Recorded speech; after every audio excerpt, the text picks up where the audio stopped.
Boa noite, queridos e queridas do meu Brasil Baronil. Estamos aqui hoje no nosso segundo encontro do livro Mais Esperto que o Diabo. A gente hoje vai abordar 3 capítulos: o capítulo 4, Alienando-se com o Diabo, o 5, que é a Confissão Continua, e o 6, que é o Ritmo Hipnótico, né? E hoje eu vou começar, não é isso, Rangel? Isso aí. Let's go. Vamos lá. Aqui, o que eu fiz? Eu separei aqui algumas partes assim legais que eu queria trazer para poder ser sucinta, mas que eu acho importante de colocar aqui que eu gostei nesse capítulo. Primeiro que como ele fala sobre alienando-se com o diabo, ele fala as ferramentas com as quais ele consegue retirar a confissão das ferramentas com as quais o diabo consegue controlar a mente das pessoas. E uma das principais e a mais poderosa que ele coloca é o hábito, o princípio do hábito e como que essa alienação através do hábito acontece, né? E como é que essa alienação ela acontece? O que ele coloca aqui? Existem as pessoas alienadas e as não alienadas. As alienadas, né, seriam aquelas que não pensam por si mesmas. Já as não alienadas são aquelas que conseguem pensar por si mesmas. É isso, né? Não. As não alienadas são aquelas que pensam por si mesmas, as alienadas são aquelas que elas acabam deixando o pensamento fluir de qualquer forma e se deixam influenciar. Deixam influenciar e controlar por circunstâncias externas, né? E a inteligência emocional da pessoa fica bem lá embaixo. As pessoas alienadas são o quê? São aquelas que preferem deixar que ele, diabo, ocupe sua mente e use seu intelecto do que ter o trabalho de pensar por si mesmo. O alienado é aquele que aceita qualquer coisa que a vida lhe oferece, sem julgar ou lutar por aquilo que quer, porque, na verdade, ele não sabe o que quer da vida e gasta boa parte do seu tempo tentando justamente descobrir isso. Eu agora lendo, eu entendi porque que eu fiz um X nessa parte. Porque, assim, existem momentos da nossa vida, eu pelo menos já passei, às vezes passo um pouco essa fase, de tipo assim, de sentir um pouco de estar vago, sabe? E muitas vezes a gente acha que a gente não está sendo dominado, mas o fato da gente deixar o nosso cérebro com um certo vazio e a gente se permitir vivenciar esse vazio existencial, e esse capítulo todo me fez repensar nesse sentido. Até que ponto esse vazio existencial, ele é uma coisa que está acontecendo com a gente precisa se permitir sentir para sair dele, mas qual é o contraponto em que o próprio diabo consegue se alimentar e fazer a gente continuar naquela situação, né? Eu já há muitos anos, até por conta da minha formação da área de saúde, eu falava sobre doenças emocionais, né? Que antes não eram só doenças emocionais, eu caracterizava erroneamente como doenças mentais, que também passa por isso, como a depressão. E quando eu fui entender a fundo, que eu precisei entender mecanismos de medicamentos para poder tratar situações como essa, eu entendi que cada vez mais medicamentos ou qualquer coisa assim, eles vão modular a forma como você conduz, eles vão te melhorar, eles vão capacitar que você consiga sair porque você tem um distúrbio fisiológico. Mas o contraponto, que é o tratamento com acompanhamento psicológico, que é a força de vontade, é aquela força que você tira de dentro de você para poder chegar e tá saindo dessa situação, ela faz muita diferença. E isso é necessário ser apresentado, é necessário ser exercitado para quê? Para a gente não deixar com que o diabo ele pegue esse outro lado, esse contraponto.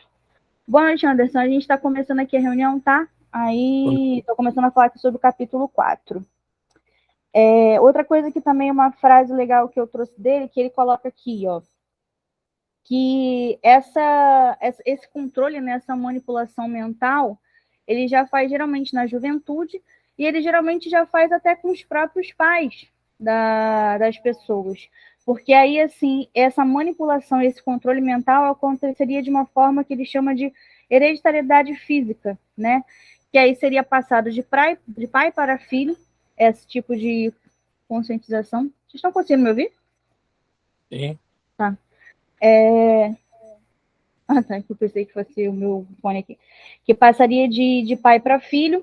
E também ele coloca uma outra coisa que eu sublinhei aqui, que além dessa hereditariedade acontecer, o ambiente é também um meio de controlá-los. Então, quando ele faz isso através dos pais e das pessoas ao redor dele, ele consegue controlar, né? Aí coloca aqui uma frase que ele coloca: a mente é nada mais, nada menos do que a soma de todos os hábitos.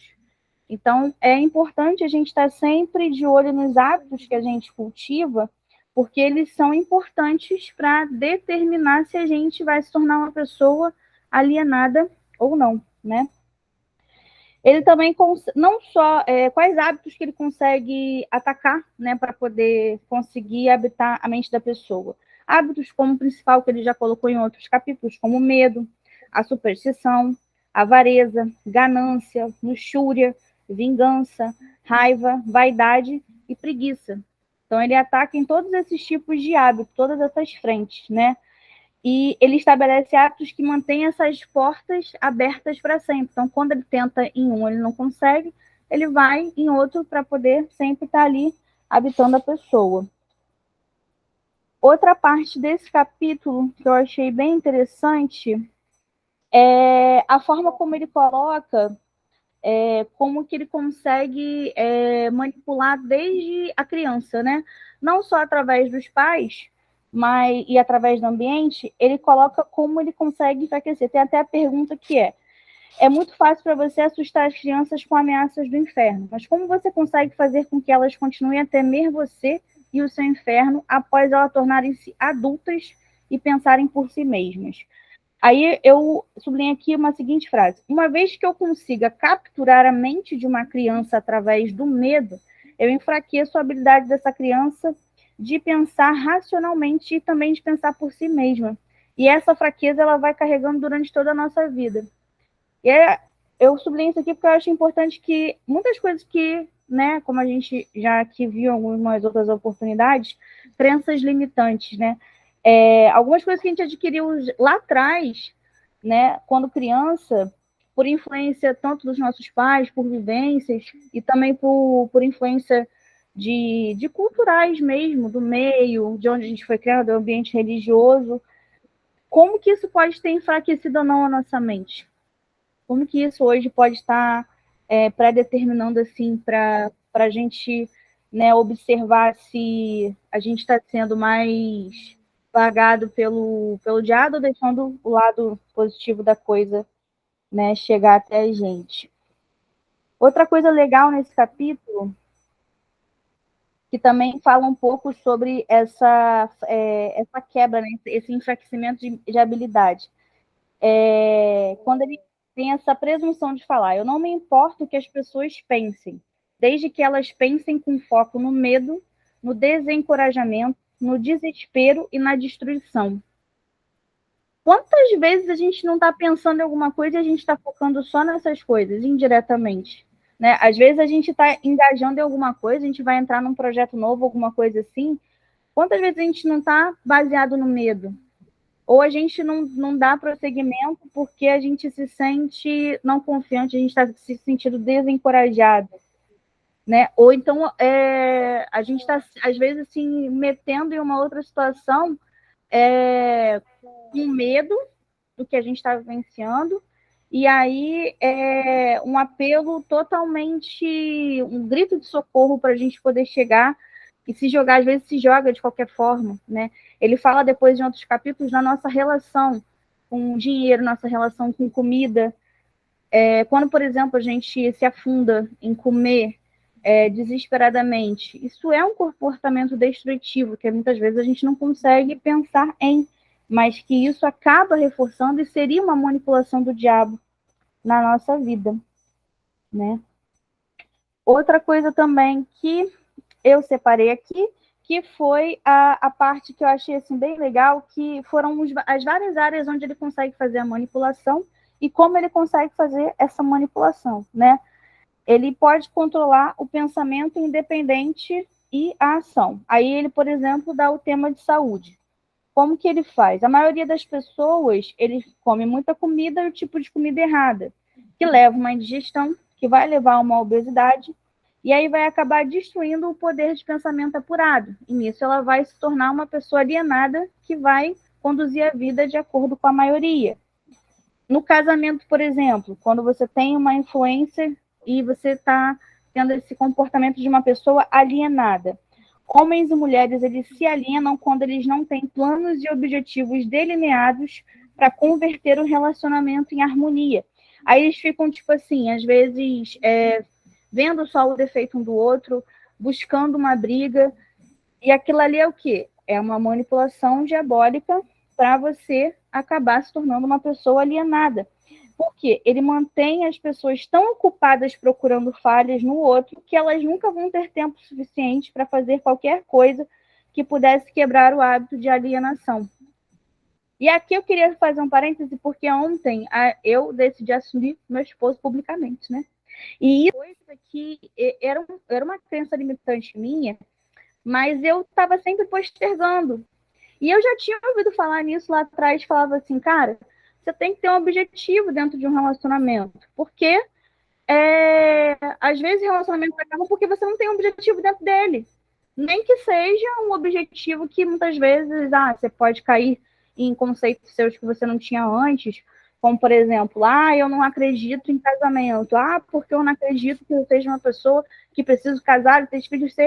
Não é isso. Dentro de um relacionamento, você precisa ter objetivos, né? Assim como em qualquer outras partes da vida, que é o que ele coloca, basicamente, em várias outras, que assim, se você não está relacionando, você não está direcionando sua vida com fé, em foco em um objetivo, você, a todo momento, vai estar suscetível a um alienamento. E você vai ser desvirtuado. Vai ser sempre o diabo, segundo o livro, tentando te desvirtuar para poder trazer para o lado dele. E aí você vai ficando cada vez mais distante dos seus objetivos, né? E como em outras coisas que a gente já ouviu, já estudou, que tem a roda da vida, se uma parte não está legal, todas as outras vão acabar não rodando legal. Então, ele fala nessa parte do casamento, aí depois ele leva para outras vertentes, como, por exemplo, profissão. Ele aliena as pessoas o quê? A abandonarem as escolas para pegar o primeiro emprego que acha, sem nenhum objetivo ou plano definido, sem nenhuma meta ou propósito, exceto a sobrevivência. Quantos de nós talvez tivemos os pais que acabaram tendo que fazer isso porque era a única condição e muitas vezes a gente absorveu e se meteu em algumas coisas justamente por sobrevivência, mas a gente não tinha esse tipo de ideia, esse tipo de insight, né? Por medo de uma pobreza. Meu pai, por exemplo, durante muitos anos eu culpava ele por conta do meu peso alto. Mas o meu pai, ele passou muita privação, ele passou fome na infância. A primeira coisa que ele fez quando ele teve a oportunidade de ganhar dinheiro, ele não vou botar essas pessoas para poderem sentir fome. E ele foi muito eficaz nisso. Tanto sentir fome que até engordou um pouquinho, entendeu? Mas, assim, acabou sendo uma coisa que foi reproduzida, né? Poupança. Ele aliena as pessoas o quê? A gastarem deliberadamente e economizarem o mínimo. Para ele ter o controle total pelo medo da pobreza também. Mais um controle pelo medo. O ambiente, a contaminação que ele promove para a alienação é tão grande que mantém aquela pessoa naquele ambiente desarmonioso, desagradável do seu lar, também por conta de medo. E o principal, que é um dos que ele sempre fala para a gente poder ficar de olho, são os pensamentos dominantes. Ele aliena as pessoas, mantendo elas a pensarem sempre no negativo.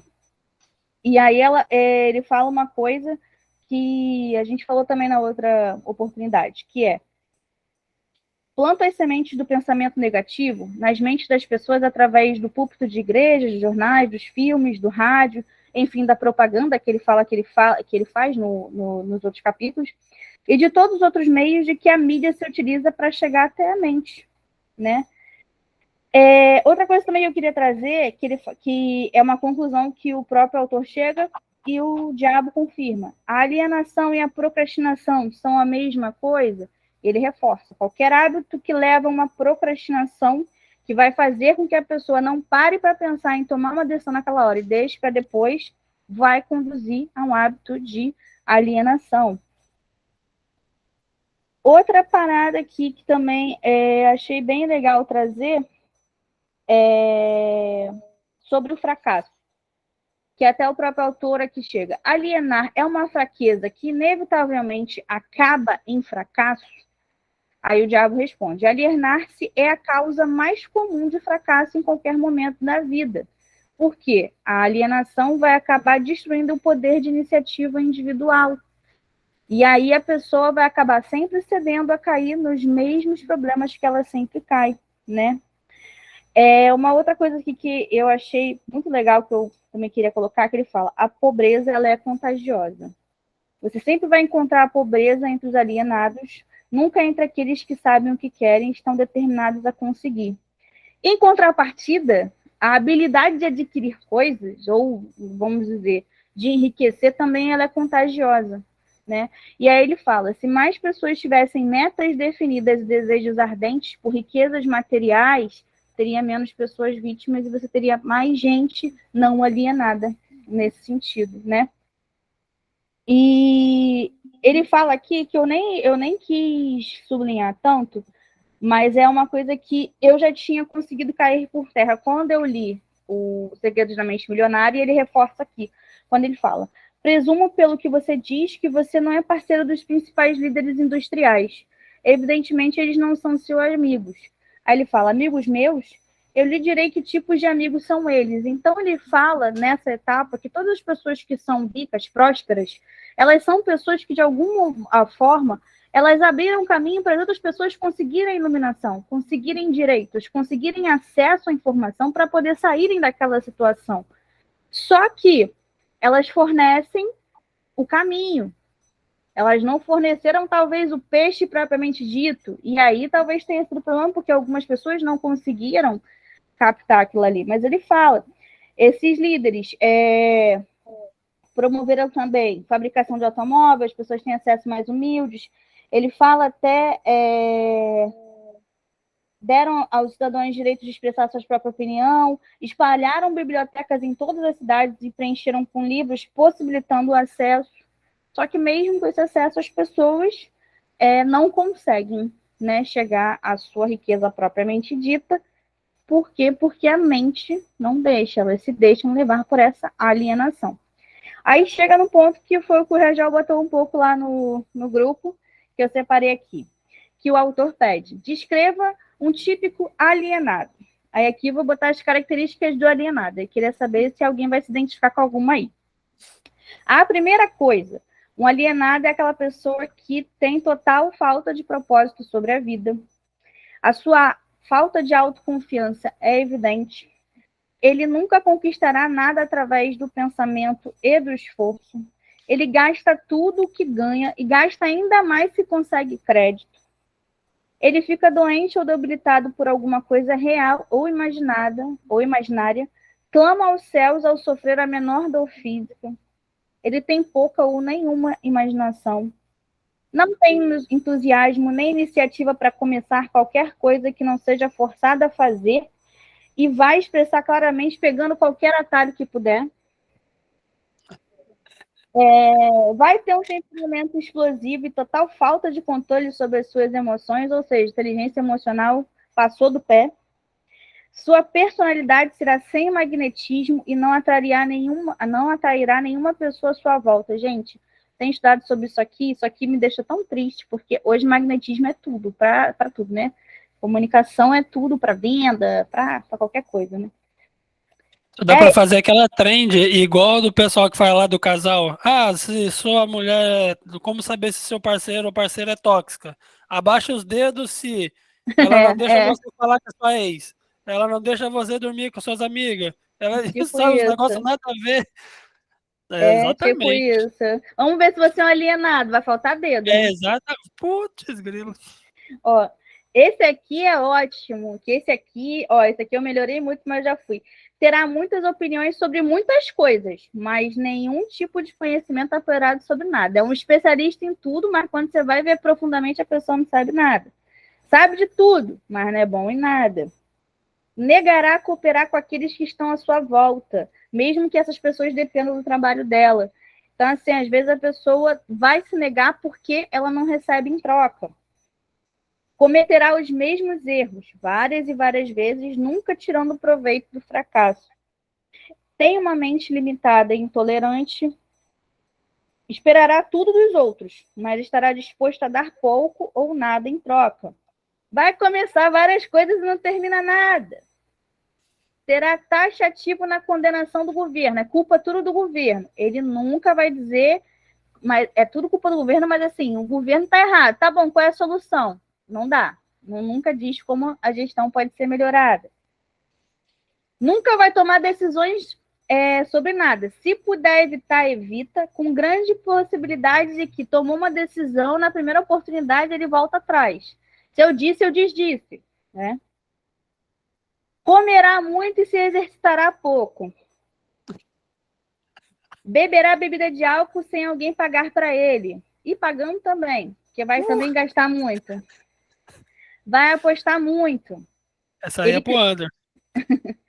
Ele vai criticar as outras pessoas que são bem-sucedidas, falando assim, aquela pessoa ele teve sorte. Aquele ali nasceu virado para a lua, né? Em poucas palavras, o alienado vai trabalhar duro para não pensar enquanto outros trabalharão para ter uma boa vida. Vai contar, isso aqui é importante, vai contar uma mentira antes de admitir sua ignorância em qualquer assunto. Gente, quando alguém fala alguma coisa que a gente sabe que a gente está errado, que vem aquele frio da espinha, que você não quer dar o braço a torcer e você usa uma desculpa, você conta uma outra versão, quem nunca? Quem Se ele... nunca? Você sabe onde fica a rua tal? Ah, não, pega aqui à direita e você nem sabe onde é, mas manda o cara pro lugar errado. essa daí ainda é mais amena. Carioca fazia isso com os paulistas, hein? Sim. Pelo menos fizeram comigo. Não, essa ainda é mais amena, mas eu tô falando daquelas tipo assim, pô, gente, peguei.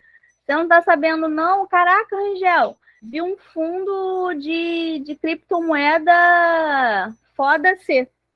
Botei tudo ali. Aí você fala assim, pô, legal, ele caiu 1,5%. Aí você fica assim, não, peraí, não foi tudo isso que eu botei, não.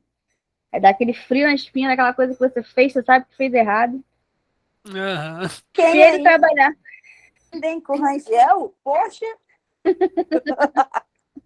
É aqueles gráficos que você posta, ele, só posta quando tá positivo o saldo. Começa a ficar negativo, você para de postar. Exatamente.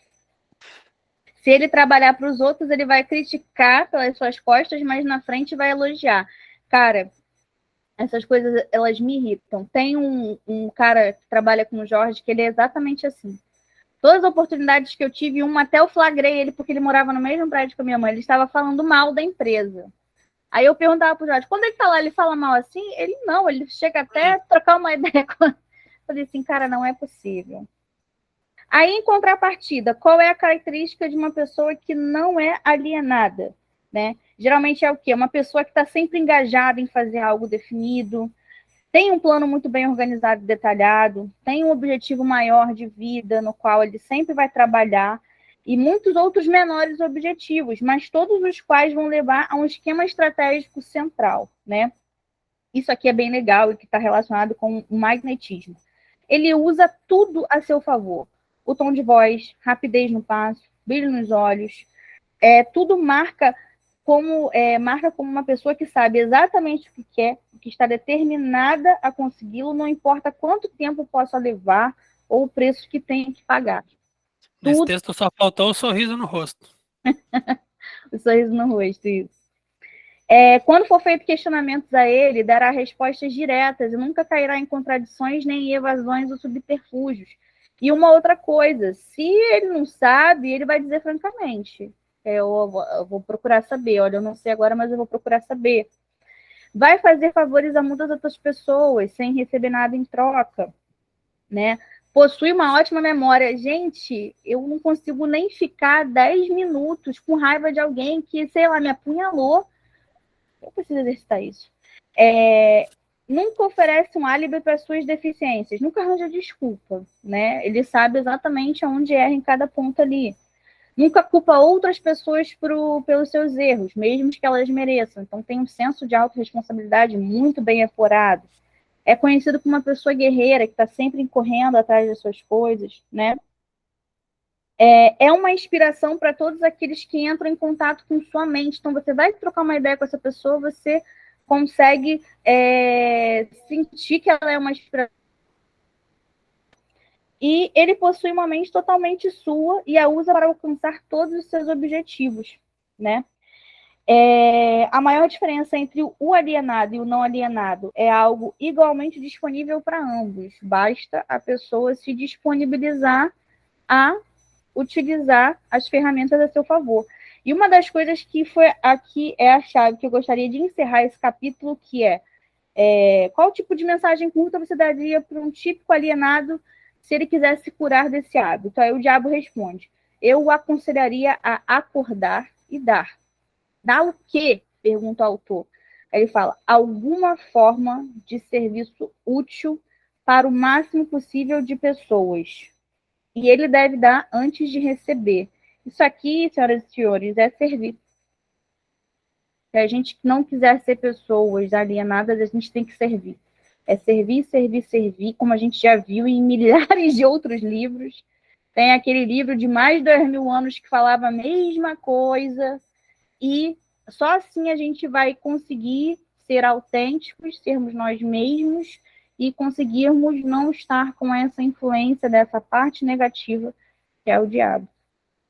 E foi isso que eu tirei assim desse capítulo.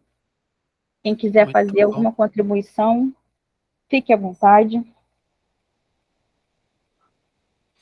Esse trechinho que você falou no final, na Bíblia fala que é melhor dar do que receber. Aí algumas pessoas levam para outro lado, que tipo assim, é melhor eu ser rico, ter dinheiro para dar, do que ser pobre e ter que receber dinheiro. Mas é muito pelo contrário. A questão de dar é exatamente essa que você está falando, de ajudar o próximo, seja como que for. Não é questão de ser rico ou pobre. Você pode ajudar uma pessoa conversando com ela. Às vezes uma pessoa que está precisando de uma palavra naquele momento, e de você dar essa palavra, você já está aí deixando de ser um alienado, que é o que o livro propõe. Muito bom. E na verdade também eu vejo, e eu já tenho essa ideia já há bastante tempo, quanto mais a gente consegue servir, né? A gente não precisa servir, às vezes, vindo com uma ideia mirabolante. Talvez a gente possa não se sentir muitas vezes de uma forma assim tão mirabolante. Mas com um pouco que a gente consegue servir as pessoas de coração, partindo de dentro porque a gente quer fazer o bem, aquilo ali volta para a gente. E aí, ali, eu vejo que hoje essa é a verdadeira riqueza, porque você está dando a sua moeda para o universo, você está dando a moeda para o outro. Essa é a verdadeira riqueza. Uma hora isso vai abrir as portas para poder vir até você. Não tem como não acontecer. Show de bola. Alguém tem alguma consideração? Eu acho que esse lance aí de servir, eu acho que tem que ser de coração, porque tem muita gente que doa as coisas que dá já esperando algo em troca. Eu vou dar porque eu vou receber. Aí eu acho que se não vier do coração, se não for mesmo vier de dentro, eu acho que não funciona muito, né? Como a Jennifer falou, é a questão da energia. Você vai emitir essa energia Sim, e sim. tu vai receber essa, entendeu? De alguém vai te ajudar esperando que você ajude em troca. E talvez se tu não ajudar depois, vai ser pior, porque a pessoa vai ficar brava contigo, sabe? Aí agora, quem já tem esse coração bom que, pô, eu vou ajudar, mas é de coração, se for retribuir ou não, não me importa, é o que a pessoa vai emitir, vai plantar, sabe? E ela vai recolher exatamente essa vibe. Mas é isso mesmo. Show de bola? Show. A Jennifer, ela resumiu o capítulo 1. Aí no capítulo 2 eu separei aqui uma pergunta e uma resposta que me chamou mais a atenção. Mas Cara, esse capítulo todo, o diabo chega uma hora que fica até brabo com ele, fica falando pra ele assim, pô, toda hora você faz a mesma pergunta, você tá tentando me pegar em alguma pegadinha aqui, ou você tá tentando ver aqui minhas falhas, mas por quê?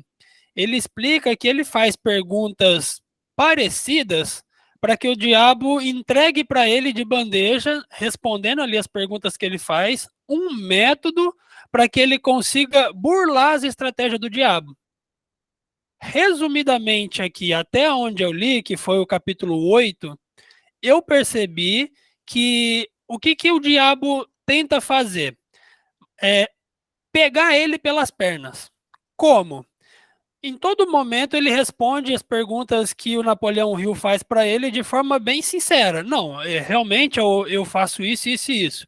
Não, eu faço assim, assim, assim. Tanto que nesse trecho que a Jennifer leu, cara, ele especifica tudo detalhadamente. Não, ó, isso aqui, o alienado, ele é assim, assim, assim, assim, assim.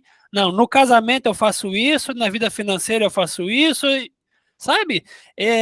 O Napoleão Hill acaba que consegue entrevistar o diabo. No começo era uma entrevista, agora eu já estou pensando que é uma sabatina, porque toda hora ele faz uma pergunta pro diabo meio que, cara, eu tô sacando qual é a sua, mas fala mais. Tem horas que o Napoleão Hill faz uma pergunta longa para ele, aí o diabo dá uma resposta curta. Aí o Napoleão fala para ele assim, mas fala mais sobre isso. Aí ele dá uma resposta mais clara, sabe? Aí eu separei aqui, no esse capítulo 2 ele fala a confissão continua. Tipo, ele começa a falar muito, a desabafar com o Napoleão Hill, sabe? E o Napoleão Hill saca isso. Aí a pergunta que eu separei aqui foi: então é o seu negócio induzir as pessoas a fracassarem sempre que você pode. Isso está correto? Porque nesse momento aqui, o diabo começou a falar para o Napoleão Hill que quando as pessoas fracassavam, ele ficava triste. Só que o Napoleão Hill não entendeu muito bem essa colocação dele. E aí ele fez essa pergunta. Aí ele falou, mas como assim? O seu negócio é induzir as pessoas ficarem a errarem, a fracassarem. E você fica triste quando elas fracassam? Como assim? Aí o diabo respondeu ao Napoleão Hill assim, ó, sim, isso está correto. O fracasso acaba com a moral, destrói a autoconfiança, liquida com o entusiasmo, enfraquece a imaginação e afasta qualquer tipo de propósito definido. Ou seja, a pessoa, quando ela eventualmente fracassa, acontece com ela todos esses fatores. E ele continua respondendo. Rapidinho, Sem Rangel. essa. Anderson, se você quiser falar alguma coisa, você pode falar, tá? Não precisa nem levantar a mão, só fala aí que a gente não foi. Você levantou a mão quando eu estava falando? Eu não vi que eu estava lendo. O aluno levantou a mão, aí eu vi aqui por isso que eu tô falando. Tô brincando. Nada, pô. Pode falar, pô. Faz um barulho aí que eu escuto. Não, tá de boa. Aí, nada, de boa. Ele meio que ele começa a falar por que ele se sente assim quando as pessoas fracassam. Aí ele, na segunda parte da resposta, ele fala: sem essas qualidades, ninguém consegue permanentemente manter o sucesso em qualquer empreitada. O mundo produziu milhares de investidores com habilidades superiores àquelas de Thomas A. Edison, mas desses homens ninguém nunca ouviu falar. Ou seja, o mundo produziu pessoas que contribuíram para a humanidade muito mais do que Thomas Edison. Só que a gente não conhece nenhuma dessas pessoas. Ou seja, o que ele quis dizer, o que o diabo quis dizer aqui é que, tipo assim, de cada 100 pessoas que nasceram, uma era Thomas Edison. Mas quantas milhares de pessoas nasceram? E a gente só ouve falar de Thomas Edison, sabe? Então, ou seja, o mundo produziu bilhões de pessoas, mas a gente ouve falar de poucas. E ele explica por quê. Ó. mas desses homens ninguém nunca ouviu falar. Enquanto o nome de Edson se eternalizará, isso porque Edson converteu o fracasso em um trampolim para alcançar grandes resultados, enquanto os outros utilizaram o fracasso como um álibi para não produzir resultados. Cara, quando eu li isso aqui, eu fiquei chocado demais. Por quê? A gente tem o potencial, tem a capacidade, a gente tem o material. Cara, a nossa geração, e isso é porque nós estamos nela, o presente, a gente nunca teve tanta informação quanto o passado. A gente já sabe coisas que vão acontecer daqui 3 dias, por exemplo. Ou seja, a gente tem conhecimento do futuro. A gente pega o celular hoje, a gente sabe quantos graus vai fazer semana que vem, cara. Olha que loucura.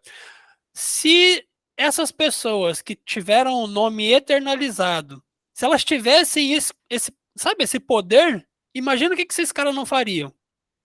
Tá, mas então peraí. O que falta para nós fazermos coisas grandiosas que essas pessoas fizeram? Sendo que hoje nós temos esse poder. Nós temos hoje conhecimento. Se eu não sei como faz um bolo, eu entro no YouTube aqui, 5 minutos eu faço um bolo.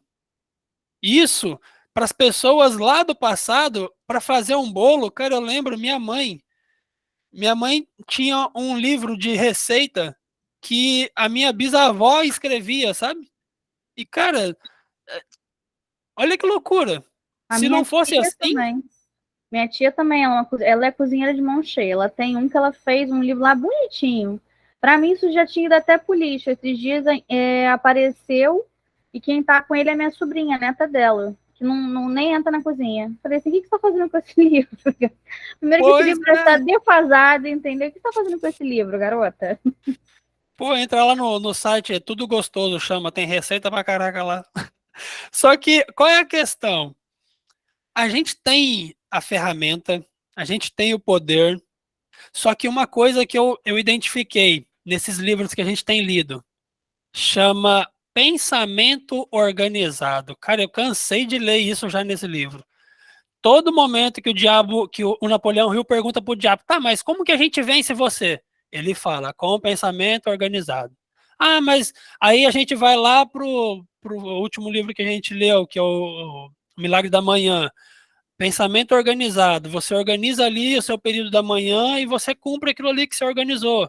Simples, básico. Aí a gente vai lá pro poder da autorresponsabilidade. Mesma coisa. O cara definiu ali um alvo, estratégia, foco. É a base. Sabe quando, voltando a falar de receita, é a receita do bolo. Meio que parece que o universo funciona assim. Quando você mentaliza as coisas que você quer fazer e organiza elas ali de forma que você consegue manter, cumprir, é batata. É o que o diabo fala aqui para o Napoleão Hill de forma escondida, porque ele não quer entregar a cereja do bolo para o Napoleão Hill, de como quebrar ali, de como, de alguma forma, sobressair as estratégias do diabo. Isso é um... Gente, é porque eu tô falando rápido, porque o tempo é curto e o capítulo é longo, mas é muito bom esse livro, é muito bom você vai lendo e você vai conseguindo perceber, sabe? É muito legal. Então eu peguei esse trecho porque me chamou mais a atenção, mas o capítulo é longo. Depois você conseguir ouvir o podcast ou ler o livro, é surreal, é sem comparação. O que eu mais gostei nesse livro é que, assim, às vezes pode parecer muito subjetivo, né? Pô, o cara tá conversando com o diabo. Primeiro, tem gente que pode ter esse tipo de preconceito. Segundo, tá, quebrou esse preconceito. Pô, mas o que ele quer dizer com isso? Aí ele dá os exemplos. Eu trouxe alguns exemplos aqui para a gente pensar que para vocês pararem para pensar assim, pô, será que no meu dia a dia, talvez eu não esteja, né, exercitando aquilo ali? Se eu estou exercitando aquilo ali, eu estou fortalecendo o lado diabólico da coisa, o lado infernal da coisa, né? E aí eu vou tender para o lado negativo da energia. E aí as coisas não vão fluir do jeito que eu imaginava. Só que aí eu não exercito essa minha fé e essa imaginação. E era uma coisa que eu ia colocar agora. Quando você falou essa parte do fracasso, eu também peguei e marquei aqui que qual é o grande problema do fracasso? O fracasso testa a nossa fé. Filho, você chegou, você muitas vezes você botou, e fora o fato de você não ter a inteligência emocional necessária para poder suportar que algumas coisas vão acontecer, tu tá lá sendo testado. Aí derrubou. Pô, a gente não foi criada, aí vem todo que ele coloca no outro capítulo. Tem toda uma criação que muitas vezes não é feita, tem todo um fortalecimento que acredito que depois você deve comentar sobre, que ele fala nisso, né, um fortalecimento para você poder ter a sabedoria para usufruir daquilo ali. E no final a gente também vai pela zona de conforto, cara. Não deu certo, gente. Ó, então não é para acontecer não, hein? Vambora. Gol, gol, gol. Vamos para outra rota. Eu não concordo muito, mas até certo ponto realmente é funcional, porque o Joel J ele fala muito isso, né? Você não tem que botar no plano B um C, tu tem que botar um plano A e focar no plano A até ele dar certo, né? Mas aí a gente aí vem o nosso lado diabólico da coisa e fala assim, tá, mas é fácil para ele fazer. Olha ele lá onde ele chegou, olha que ele tem tudo, a rotina dele é perfeita. Mas, cara, o cara trilhou um caminho até lá. E se você vê, atletas pensam assim. Por isso que atletas de alta performance, como eles falam, que são pessoas coisas, elas não ficam pensando nisso. Por quê? Elas têm fracasso na vida delas, elas vão lá e conseguem passar isso aí. Mas a maior parte, né? 98% da população muitas vezes não consegue fazer isso. Eu conheci três pessoas aqui em Portugal. Cara, gente de melhor qualidade. Mas eu me vi obrigado a me distanciar delas. Por quê? As três, cara, eu fiquei triste por isso. Mas as três eu cheguei e perguntei para elas assim, pô, mas não perguntei, né? Numa conversa informal, a gente falando sobre população, que existe os ricos e os pobres, e as três, de alguma forma, me disseram assim, não, mas nem todo mundo pode ser rico. Se todo mundo for rico, aí todo mundo vai ser pobre. Sabe, quiseram me dizer que, tipo assim, eu estava trabalhando ali, duas delas foi na obra, tipo assim, que eu estava trabalhando na obra e eu era para aquela classe, então eu ia trabalhar na obra e só. Eu fiquei, não, peraí. Síndrome de Assim, Gabriela total, né? poxa, falei, cara, tá, beleza, eu entendo seu lado, até concordo que se todo mundo for rico, aí tá, aí a desigualdade vai ficar onde, beleza. Mas eu me vi obrigado a me distanciar dessas pessoas porque eu não queria me ver alienado, sabe? Não queria. Eu sou assim. Eu quero ir para a direita, então eu vou para a galera que está indo para a direita. Não, eu quero agora vir para a esquerda, então eu vou com quem está indo para aquela direção que eu quero ir. Não, eu quero ler mais, então eu vou entrar num grupo de leitura, eu vou me aproximar de pessoas que gostam de ler. Não, eu quero praticar esporte. Peraí, deixa eu ver o contato de quem aqui que pratica esporte que eu posso me aproximar. E a vida é assim. Se você quer aprender a falar inglês, dentro da sua casa, com a sua família, você não vai aprender nunca. Tu tem que pegar o contato de alguém que fala inglês, de alguém que quer ensinar, procura na internet, sabe? Você tem que viver aquilo que você quer ser ou fazer. Dentro disso, eu percebi que o Napoleão Hill, ele começa a fazer algumas perguntas para o diabo que meio que revela um pouco das estratégias dele, só que chega uma hora que o diabo percebe o que ele tá fazendo, sabe? O diabo fica assim, espertinho, você então tá tentando pegar minhas estratégias mais profundas, né? Aí o diabo meio que começa a elogiar ele, sabe? Começa a falar para ele assim, não, realmente eu só tô aqui nessa entrevista porque você é um cara que pensa diferente, começa a elogiar ele. E ele pega a sacada, ele fala assim, não, eu sei que você tá querendo me pegar, eu sei que você tá me elogiando, mas não, eu não sou assim, e ele se defende. Já no capítulo 3, eu separei aqui uma outra pergunta e resposta que, de novo, eu só tô correndo por causa do tempo. Aqui vai dar meia-noite, né, Anderson? Mas o capítulo 3 também é muito legal porque ele começa a falar um pouco sobre como ele manipula as pessoas. e ele usa a guerra como isso. E eu achei engraçado, porque, tipo, esse livro é antigo, e ele começa a falar que ele usa o Hitler, que ele usa... Eu falei, caraca, olha que doideira. Ele fala que... Porque, na verdade, ele escreveu logo depois, durante a crise de 29, né? Então já estava a preparação para a Segunda Guerra. A Ele ascensão de começa a Hitler. falar... ele começa a falar, o Mussolini e tal, usei, o Stalin, eu usei, e tá vendo lá o que eu tô fazendo lá com o Hitler, é eu, sabe? É engraçado ler agora, ler hoje e imaginar como que era. Ele tá escrevendo essa desgrama desse livro, mano, numa época dessa, sabe? Mas o que você falou é engraçado porque ele fala que o que ele fala sobre esses ditadores que levantam na época? Eles são pessoas que não seriam alienadas, mas são as pessoas que Os vão agentes dele. os agentes dele para poder espalhar o caos. Então, o que ele usa com eles? Eles vai usar essas pessoas para poder trazer mais pessoas alienadas. Mas os grandes representantes de si, eles não são alienados. Por quê? Se a gente lembrar, né, historicamente, Mussolini, Stalin, Hitler, vamos botar Hitler, né? Hitler, ele sabia exatamente onde ele queria chegar na Alemanha. Ele sabia exatamente o que ele queria para a Alemanha. Porque ele teve tanta ascensão na época. Vamos lembrar, contextualmente, a Alemanha estava totalmente para baixo. E ele veio com a promessa de que ele iria levantar uma Alemanha. Então, por isso que ele não se tornaria uma pessoa alienada. E o diabo não teria como influenciar ele, do contrário.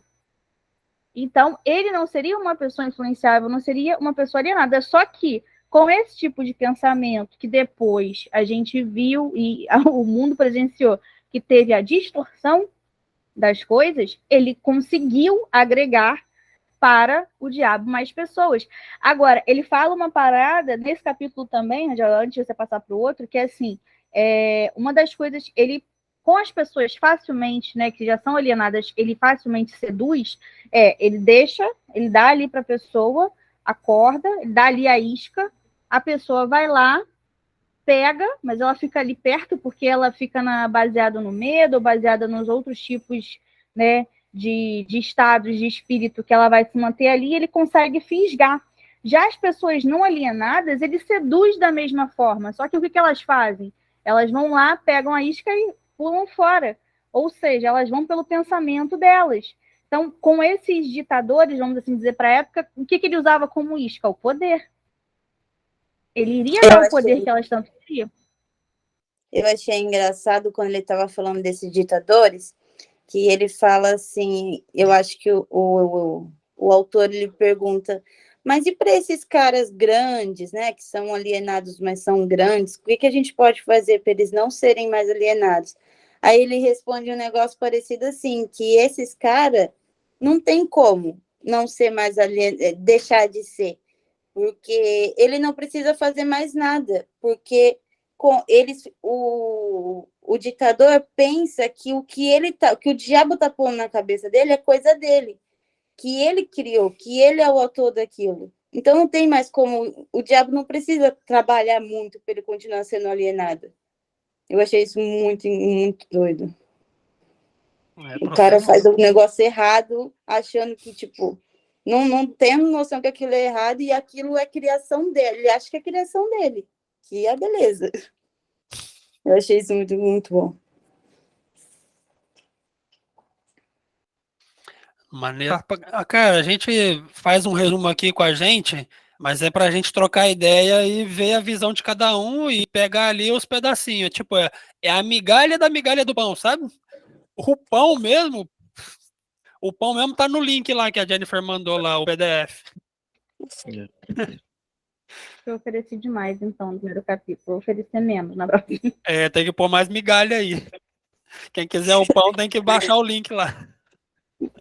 Mas, tipo, no capítulo 3, eu também peguei só uma pergunta e uma resposta, mas que me chocou. E mexeu comigo não hoje, enquanto eu lia, ou semana passada, enquanto eu lia, mas antes de eu vir para Portugal, que era, o Napoleão Hill pergunta para ele assim, ó, que tipo de medo humano melhor serve a seu objetivo?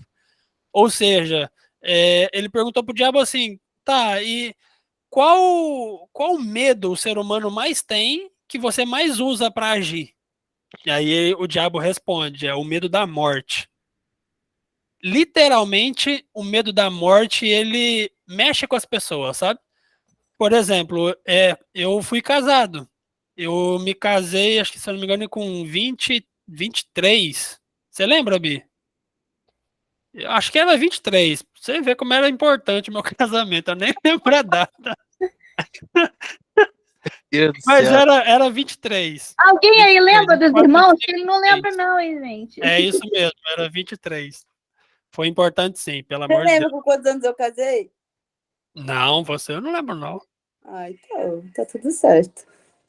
Olha, se eu lembrasse, hein? Ui. Mas vamos lá. Eu me casei com 23 e fiquei casado até os 27. Quando eu me separei aos 27, vários fatores me influenciaram para o fim do casamento, mas um dos mais fortes era que eu me via preso a um crescimento exponencial que eu teria se a gente tivesse focado num só objetivo, ou pelo menos um objetivo, como a Jennifer falou no início. Quando eu vi que eu estava amarrado, estava preso de alguma forma, e que eu não ia me soltar ou me livrar da forma normal, convencional, eu optei pelo fim do casamento. E foi um consenso entre as duas partes. Então, o casamento terminou bem. A gente conversa, a gente se fala, a gente é amigo. Só que no meu coração, eu coloquei que com 30 anos eu queria estar em outro patamar de vida. Eu queria sair dali de onde eu estava e queria ir para outro patamar. Ou seja, com 30 anos de idade, eu seria outra pessoa. E eu trabalhei firme com isso, porque eu tinha ali 3 anos para me levantar. Eu consegui chegar até a metade de onde eu queria, com 30 anos. Quando surgiu a oportunidade para eu vir para Portugal, eu comecei a me preparar. Então, com 31, eu me mudei, vim para Portugal. Só que eu percebi que tudo que me levou a fazer tudo que eu fiz até hoje foi o medo de um dia chegar ao final da minha vida e eu não ter alcançado o objetivo que eu queria, que era de dar uma vida boa para minha mãe e para o meu pai, que era de ajudar meus irmãos no que eles precisassem, que era de alguma forma trazer para mim um conforto. Só que a base disso, para mim pelo menos, sempre foi o medo de passar pela vida toda e não ter ali aquela paz de espírito de falar, não, cheguei até aqui, mas eu concluí o que eu vim fazer, sabe? Então eu acredito que para o diabo agir, o diabo que eu estou falando é o do livro, e a gente, se você ler desde o início, você vai perceber que o Napoleão Hill ele é esperto. Na escrita, ele colocou que primeiro ele ouvia uma vozinha que dizia para ele assim: ah, vai ali e pede $50 para aquele seu amigo. Aí ele ia pedir e o cara dava 100. Não, agora você vai pegar um ônibus e você vai até certo escritor.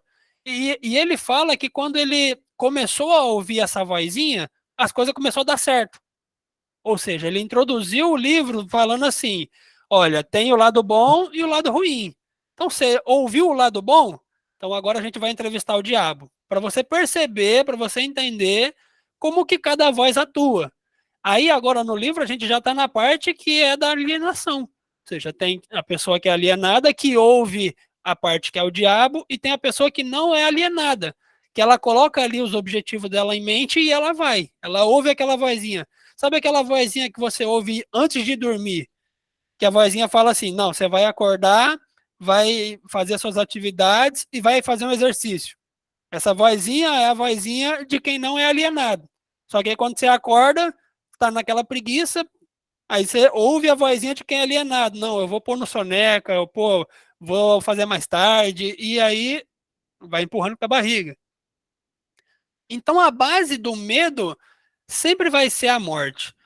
O diabo, no caso, ele vai agir de forma mais eficiente em cima do medo da morte. Seja de uma pessoa que está, por exemplo, com uma doença e fatalmente o final dessa doença é a morte. ou seja uma pessoa que ela ainda é jovem, mas ela não tem muito claro o que ela vai fazer para a vida dela, e ela fica com esse anseio, cara, e agora? E se eu morrer amanhã e não fiz nada do que eu queria fazer? Então, nesse terceiro capítulo, o que mais me pegou foi esse trecho, onde ele revela de fato qual é a porta de entrada que ele mais utiliza para atingir aí os seres humanos. Cara, pegando um gancho no que você falou, é legal que você falou que, tipo assim, no início ele fala sobre a parte positiva, ou vamos supor, como o diabo fala, a oposição, ou que seria a voz de Deus, ou anjo, cada um entende como quiser. E depois ele vem falando todas as formas, a entrevista com o diabo, e o legal é que, assim, quando você vê você ouve a parte do diabo e como ele consegue implementar a ideia dentro da sua cabeça, eu acho que o legal de você captar, e é o que eu mais tenho captado desse livro, é entender quando que é o diabo que está falando comigo. Quando eu estou sendo dominada por uma emoção, estou sendo dominada por um pensamento, estou sendo dominada por uma energia que eu sei que vai me conduzir para um lado negativo. E que em outras oportunidades eu achei que era uma energia que ia me impulsionar para frente. Mas não tinha Elon Musk ainda. Então o foguete ia para trás, entendeu? De qualquer forma. Então eu acho legal quando a gente lê, porque como você falou, cara, às vezes é você chegar e você pegar um medo e você entender que dentro daquele medo, dentro daquela emoção, vão ter partes negativas, mas você vai em busca dali o que você pode extrair de positivo para poder te impulsionar para o seu objetivo. E como você faz esse contraponto? É botando no papel, como ele mesmo coloca aqui em algumas oportunidades, bora lá. Então você coloca isso como um alvo, coloca isso como objetivo, você vai estar trocando esse tipo de energia, e você vai estar usando isso para te impulsionar. Nesse último capítulo, que é o ritmo hipnótico, ele começa, eu cheguei só até a metade dele, mas ele fala de uma parada que a gente precisa ficar muito atento, que é a tal da zona de conforto. O ritmo hipnótico, como ele dá a entender, é a gente entrar no looping do hábito. E aí, vamos botar, a gente está entrando num loop de um hábito ótimo, é ótimo para gente, que vai virar aquilo ali, parte da programação mental, que a gente não precisa gastar energia. A gente tem bastante hábito bom? Temos, claro que temos, mas a maior parte dos hábitos não estão levando a gente aonde a gente gostaria, senão a gente não estava aqui numa segunda-feira, na terça-feira à noite, tentando melhorar. Então, assim, o looping para um hábito ruim, isso é péssimo.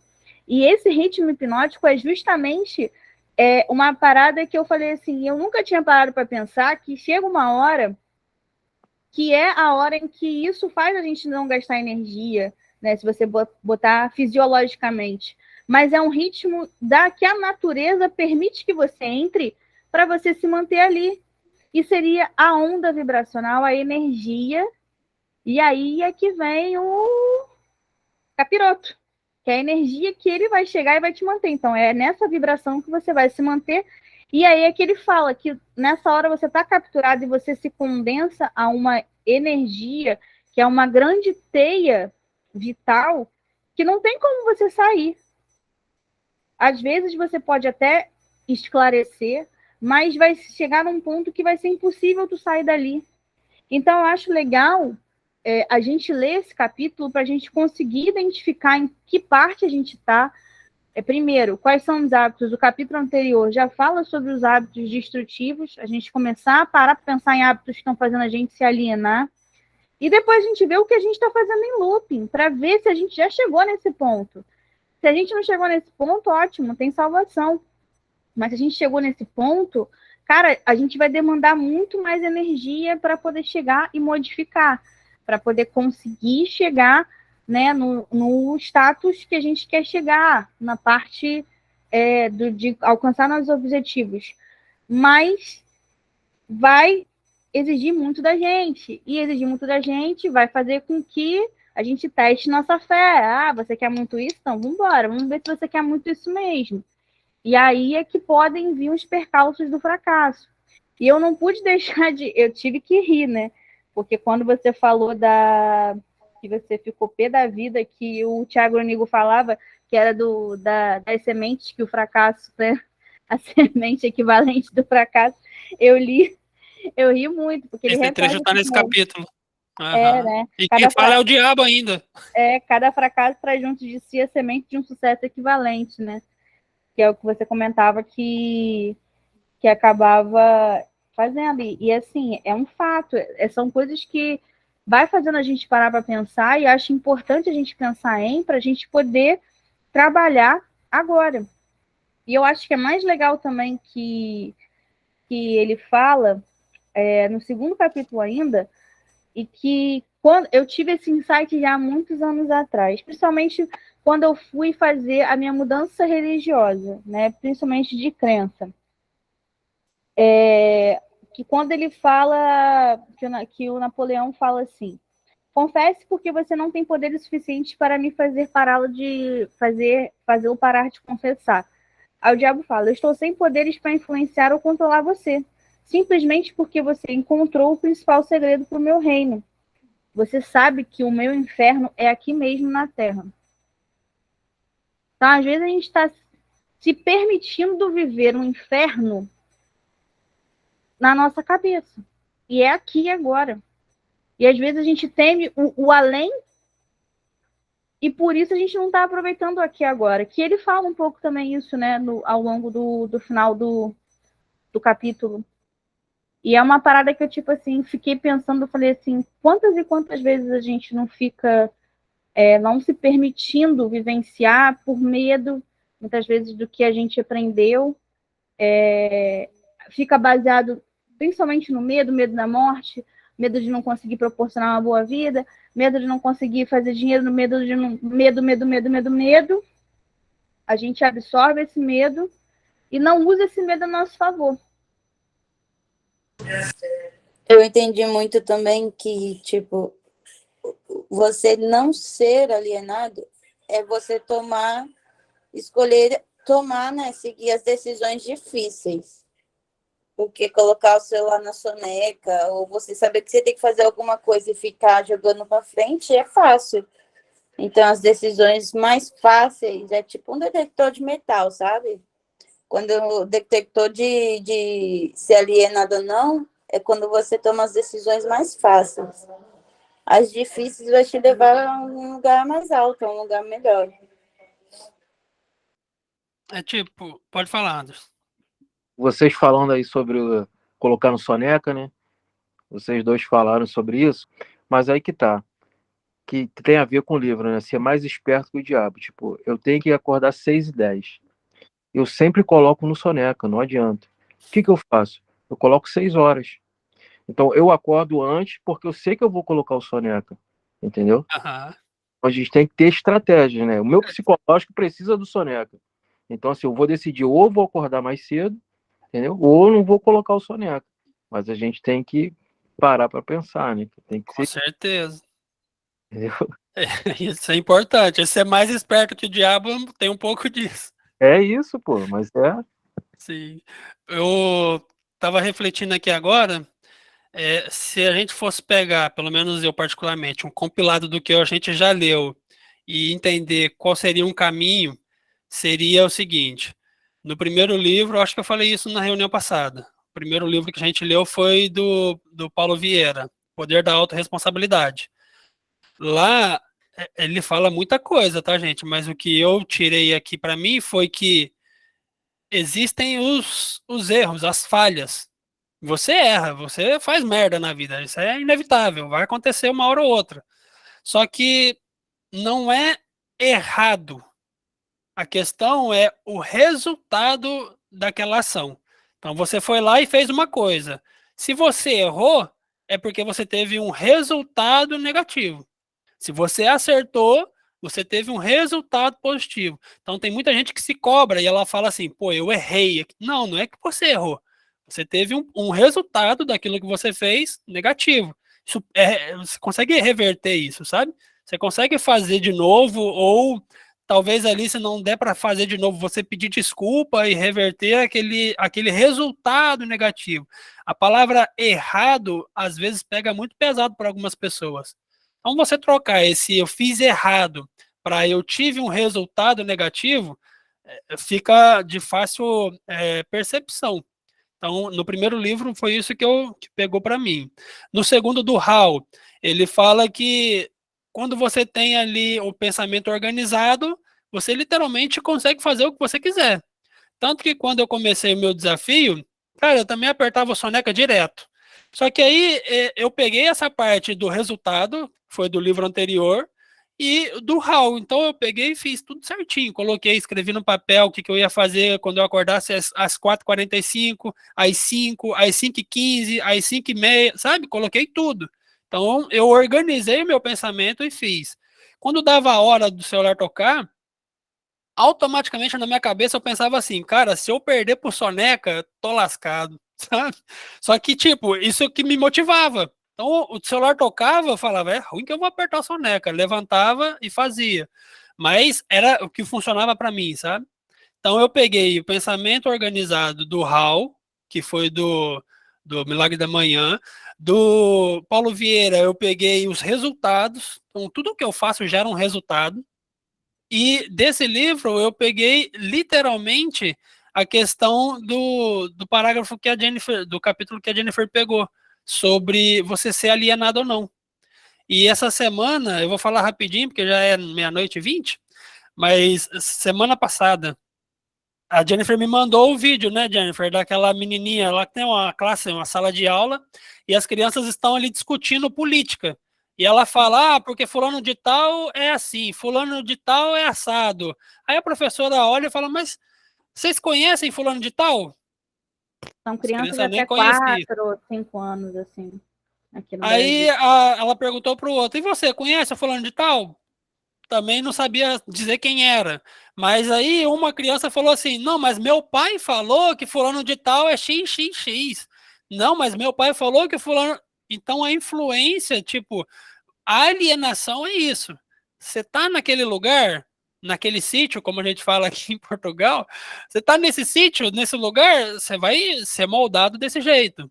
Não quer ser moldado desse jeito? Sai fora, meu. Vai para outro canto, vai para outro lugar. Esteja no ambiente que você quer ser moldado para aquilo. E desse livro até agora foi o que eu peguei. E, gente, esse ano a gente ainda tem muito livro para ler, então o conhecimento vai ser fatal. Fechou? Fechou.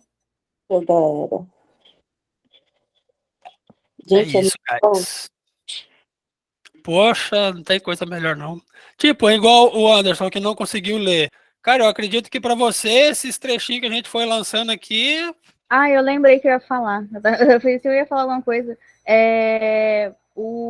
A gente tem que agir de forma estratégica e a gente também tem que vencer, como o Anderson falou, nosso cérebro. Durante o Milagre da Manhã, que como eu comecei e basicamente fiz assim, era entre 40 minutos a meia hora, eu comecei, se eu falava assim, eu vou começar a fazer o meu milagre a partir de 5h30. Eu botava o celular para despertar às 5h20, porque eu sabia que eu ia ficar olhando e sabia que eu ia fazer a minha rotina para até eu acordar, de ir no banheiro, de falar, eu gosto de, tipo assim, de acordar bem, eu ia levar 10 minutos. Então, tipo assim, era sempre 10 minutos antes de começar a minha rotina, que eu chegava e fazia isso. Aí quando eu estava fazendo bem regular, eu já não demorava muito, não tinha soneca, mas eu não gostava de levantar para poder fazer nada assim, de sobressaltado, senão já não ia funcionar para mim. Né? Então, tipo, você falava, não, vou acordar 10 minutos antes, que aí eu ia, olhava os passarinhos, já me sentia até Mary Poppins, né? Todo mundo parecia lindo, entendeu? E senão eu não fluía. O soneca. E é esse o problema, é que eu gosto muito do soneca, entendeu? Então, eu não posso criar nenhum vínculo com ele, porque senão o vínculo cresce e fica enorme. Ai, Eu gente. lembro de meu pai era pastor. Então ele sempre pregava sobre o espírito.